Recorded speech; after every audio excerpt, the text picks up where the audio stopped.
The Bathurst 12 Hour is that other big race at the world-famous Mount Panorama. Over the past few years, this endurance race has opened up the track to the GT3 class. That means drivers from all over the world come to race the daunting circuit. It pays to drive with someone who knows the circuit well, so Timo Glock and Philip Eng teamed up with Bathurst 1000 winner Steve Richards for their assault on the mountain. It didn't start well. The team was disqualified from qualifying after a strong showing, but despite that blow, Steve Richards, team owner and driver, spoke to me and could still manage a laugh. Hello, I'm Peter Anderson and welcome to the Redline. We're here at a fantastic international race, the Bathurst 12 Hour, and this is a Bathurst winner. It's Steve Richards. Hello, Steve. Hi, Pete. How you going? Good. You've had a Excellent. Good day? We've had a good day. Interesting day. That's right. All right, we're not here to talk about Let's that. leave it there. We're here to talk about this. This is the BMW M6 GT3. Now, Steve and I have a little bit of history. We did the Targa Tasmania year before last, and he drove an M6, so he spent a lot of time in the road car. So we're going to talk about the difference between this mad thing and the road car. So, Steve, it's a race car. What's left of the road car that you drove through Tasmania? Okay, so see these headlights? These headlights here, they are the genuine article. Look, the reality is that the GT3 class is based around the M6 road car. The body itself, the steel body, is genuine M6. Yep. The headlights are genuine M6. The tail lights are generally are M6. And the engine is straight out of the M6. And in actual fact, the engine is a detuned version. Yeah, because they're less powerful, aren't they? Exactly, that's right. And that's what people don't understand, that these cars are actually, particularly the engine, are quite close to the road car. Yep. But because they're so much lighter, they'd be an absolute rocket. And it's about keeping the performance level across the series, isn't it? That's right. You know, you've got very different manufacturers with very different powertrains involved. So in order to create some sort of equality, they need to, and the cars are made to do 24-hour races, so you don't need that level of extra high performance. You want extra amount of reliability.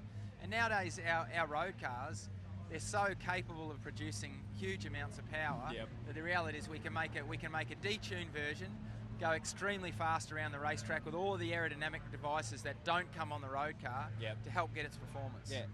Now, you've won here how many times? Four. So this is a man who knows his way around Bathurst. What's it like sharing a car with people who've never been here before? Oh, look, you've got to say that we're pretty lucky in our situation as a BMW customer.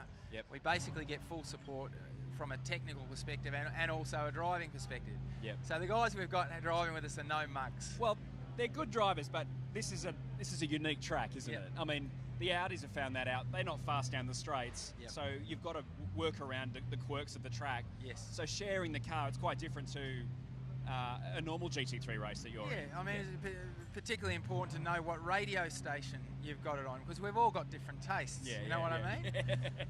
But no, look, obviously the driving position in the car is critical. The good thing about this car is we don't move the central mass of the driver. We move the pedals to create the options for the.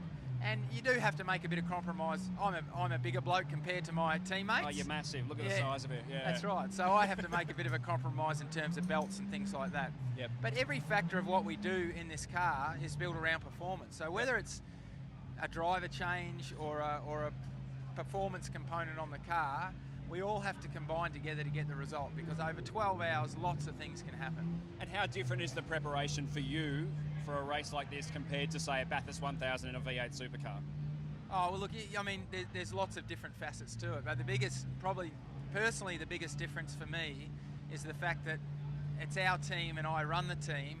Therefore, there's a lot of stuff outside the car that I have to be involved with in terms of the crew and the logistics and getting the thing here. Whereas in a V8 supercar, I turn up as a driver with my helmet, and I don't have to worry about any of that. Which is better? They're both great. Spoken like a true politician.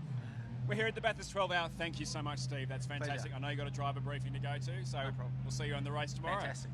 Thanks, Pete. Great. The race wasn't great for SRM. Brake issues halted an amazing run from the back of the field, with the car still finishing 9th, more than 40 places ahead of where it started. Read the full story at theredline.com.au.